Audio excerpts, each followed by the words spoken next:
Council. Member for Dawson has the call.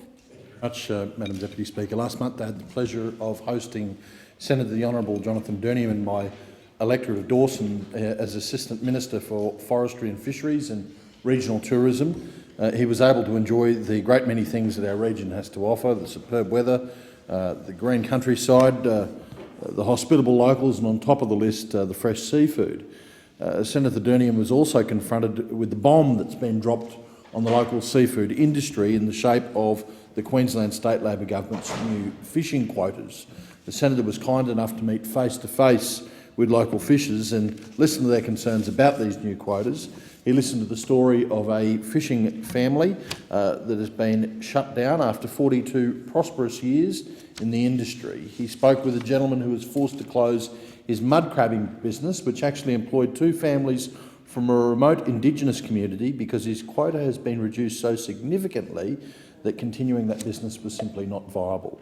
One fisherman, aged 69, had borrowed $150,000 to buy a boat and fishing licence specifically to catch black jewfish. Only a month later, the Queensland Government reduced the annual quota for black jewfish to 20 tonnes for the entire Queensland coast. That quota was filled in just 38 days. 38 days for a quota that was supposed to last a year. That fisherman is now faced with mounting debts and no way to pay them. He can't do what he's been doing for the last 50 years to pay them.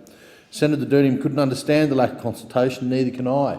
The lack of respect that was shown to these people who've put locally wild-caught seafood on our tables for decades has baffled him. It baffles myself. It baffles everyone. It's not just the lack of respect and consultation to the fishing community, it's a complete lack of sense behind these regulations.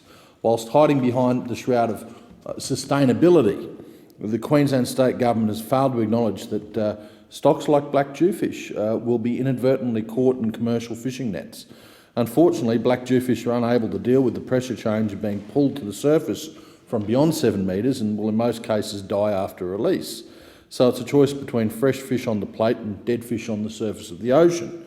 Now, the Queensland State Labor Minister for Fisheries, Mark Ferner, and his Labor government have chosen the latter, the dead fish.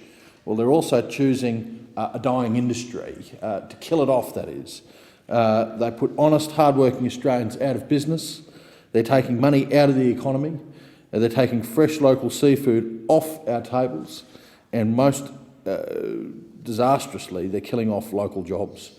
Now, the Morrison Liberal National Government has a target to grow fisheries and the whole ag sector to $100 billion per annum by 2030, but this kind of legislation and this kind of approach by the Queensland Labor Government is the antithesis to that target.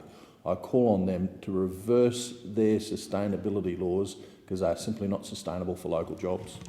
I thank the member for Dawson.